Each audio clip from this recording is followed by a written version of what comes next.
We switch it on. We're still getting a bit of a reaction there. Pull the brake as you do. And it's going, but I haven't run this bike for a while, so the battery's flat. So I thought I'd do a quick little video to show you exactly where the battery is located.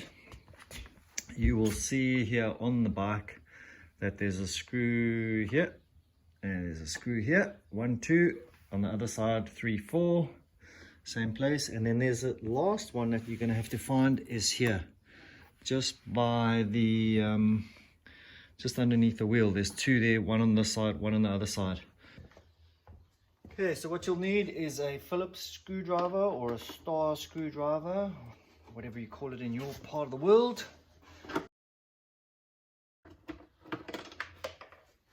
And then you will also notice, I don't know if you can see that with the light here, this is it's a much smaller one. The small ones go down here. I always get a bit nervous with these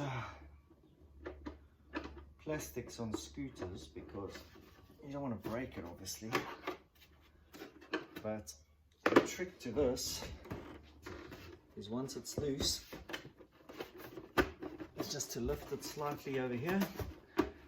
Over here at this section over here, there's a little bit of a gap. The handlebars. And yes, sometimes it can get a little tight, but just be patient because you don't want to break the plastic. There you go. So there it's off now. Right. So last thing to do. This is a size 10. You can put that out there. That comes down there.